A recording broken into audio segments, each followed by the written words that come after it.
Hey Ammu, അവിടെ നിൽക്കാൻ.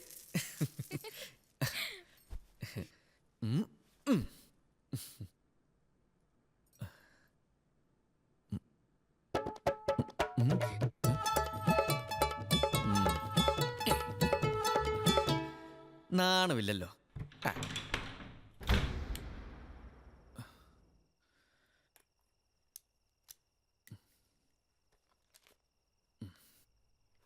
പ്രിയപ്പെട്ട അമ്മുവിന്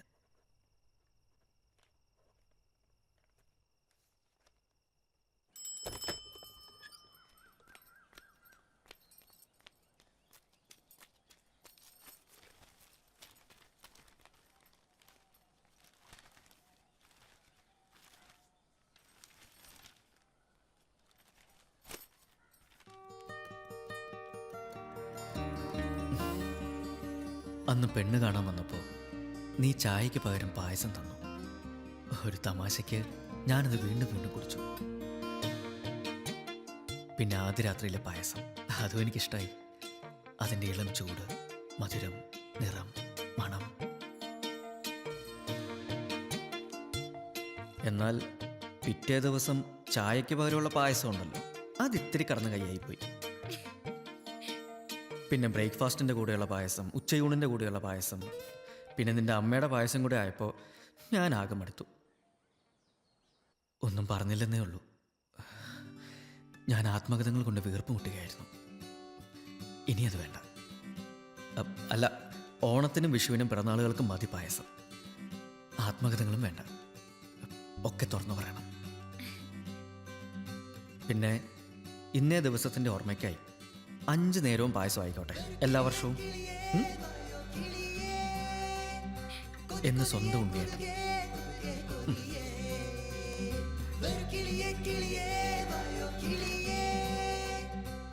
വേണ്ട വേണ്ട, ഇനി ആത്മഹത്യം വേണ്ട. എന്നിട്ട് അവസാനം എന്തായി സാർ? ഈ പടത്തിന് 2 എൻഡിംഗ് ആണ് ആലോചിച്ചിരിക്കുന്നത്, 2 ക്ലൈമാക്സ്. ഒന്ന് വളരെ ഹാപ്പി എൻഡിംഗ് ആണ്, കോമിക്കലായിട്ട്. രണ്ടാമത്തെ ട്രാജഡി. നമുക്ക് ട്രാജഡി മതി, ട്രാജഡി മതി. കോമഡി മതി. പറയൂ. ഓക്കെ, കോമഡി ഇതാണ്.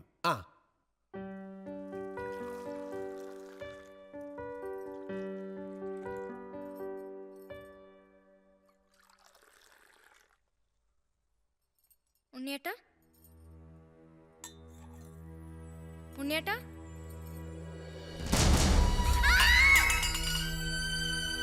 ഇതാണോ കോമഡി? അപ്പൊ ട്രാജഡി?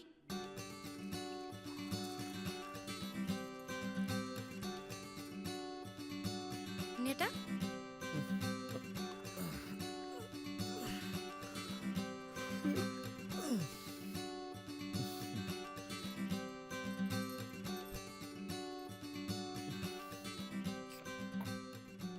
ഇതാണ് സർ ട്രാജഡി. അവർ ഒരുമിച്ച് ജീവിക്കാൻ തീരുമാനിച്ചു.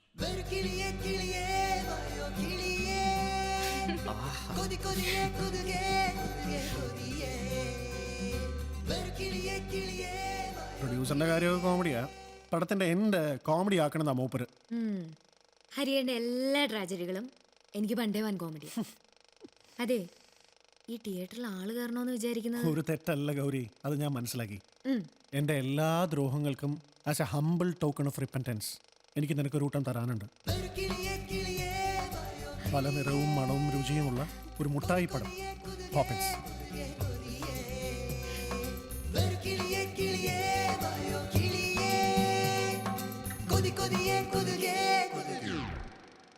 വലം നടന്ന് ഇടം തിരിഞ്ഞ് കുന്നേറി വരണേ, പുള്ളിൻ്റെ കുയിലൂത്തിൻ്റെ ശീലും കേട്ടേ, നെഞ്ചിൻ്റെ കടം തുടി പാട്ടോ തേങ്ങി എൻ ചോട് കനവിൻ്റെ കനലാണോ, പൂത്തൊരുങ്ങും പൂവൊന്നും നമ്മോടു ചൊല്ലിയില്ല, മിണ്ടിയില്ല പുന്നാരം